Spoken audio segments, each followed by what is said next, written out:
2 లక్షల ఉద్యోగాలు ఇచ్చిన మొగాడు మునగాడు భారతదేశంలో కేసీఆర్ తప్పేవాడు ఉన్నాడా చూపెట్టు అని రాహుల్ గాంధీని అడిగితే సమాధానం రాదు, మోడీని అడిగితే సమాధానం రాదు.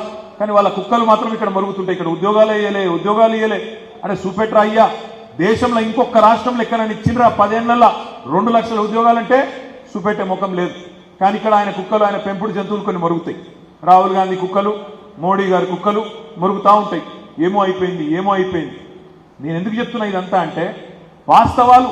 ఇవాళ ప్రతిపక్షంలో ఉన్నాం, వాస్తవాలు ఇప్పుడన్నా ప్రజలకు చెప్పాలి. ఇన్ని రోజులు యూట్యూబ్లో సోషల్ మీడియాలో చేసిన దగుల్బాజీ ప్రచారం, దివాలాకోరు ప్రచారం ఏదైతుందో ఒక్క ఉద్యోగమే రానట్టు 2 లక్షల ఉద్యోగాలు, 1 కాదు 2 కాదు. నేను ఒక్క మాట అడుగుతా, దయచేసి మీరు ఆలోచన చేయాలి. రేవంత్ రెడ్డి చెప్తున్నాడు నిన్నగాక మొన్న టీవీలలో 30,000 ఉద్యోగాలు ఇచ్చినా అంటుండు. రేవంత్ రెడ్డి వచ్చినాకనట 30,000 ఉద్యోగాలు ఇచ్చిన అంటుండు. ఎక్కడి 30,000 ఉద్యోగాలు? నువ్వు ఇచ్చినవా? ఉద్యోగం ఇవ్వాలంటే ఏం చేయాలి? ప్రభుత్వం ముందు నోటిఫికేషన్ ఇవ్వాలి, పరీక్ష పెట్టాలి, ఇంటర్వ్యూ ఉంటే ఇంటర్వ్యూ పెట్టాలి. ఆ ఇంటర్వ్యూ పాస్ అయితే అప్పుడు నువ్వు ఉద్యోగం ఇస్తావు. మరి రేవంత్ రెడ్డి వచ్చినాక ఎన్ని నోటిఫికేషన్లు వచ్చినాయి? ఒక్కటి కూడా రాలేదు.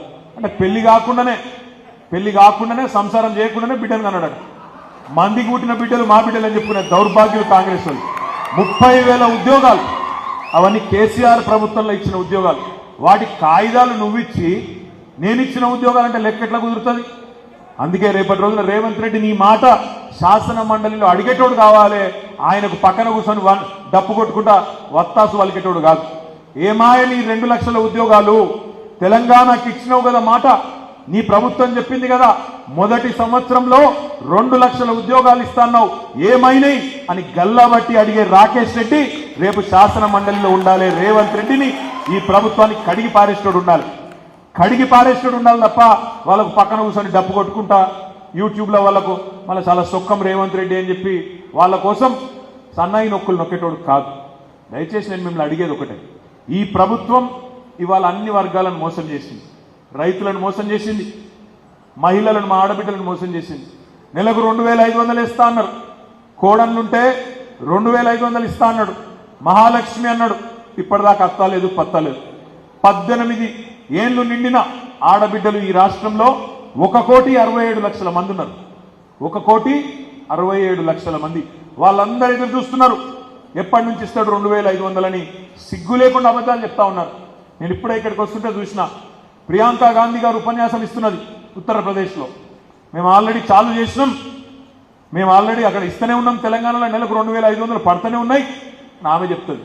ఆదిలాబాద్కి వచ్చి రాహుల్ గాంధీ అబద్ధం చెప్తాడు, నెలకు 2,500 పడిపోతూనే ఉన్నాయని.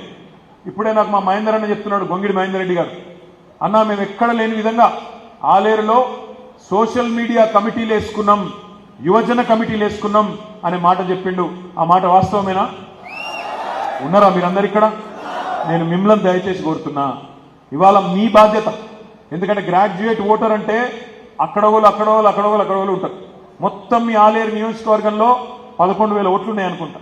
వాళ్ళకి మనిషికి వాళ్ళ వాట్సాప్ ఇన్బాక్స్లో వాళ్లకు చేరేటట్టు ఈ సమాచారాన్ని ఇవ్వాల్సిన బాధ్యత మనది. ఇక్కడ నిల్చున్న కాంగ్రెస్ అభ్యర్థి ఎన్నికల్లో ఏమన్నాడు? రైతు బంధు అడిగితే చెప్పు తీసి కొట్టమన్నాడు. చెప్పు తీసి. మీ జిల్లా మంత్రి ఏమన్నాడు? ఆయన రైతు బంధు అడిగితే ఏమన్నాడు? చెప్పుతో కొడతా అన్నాడు.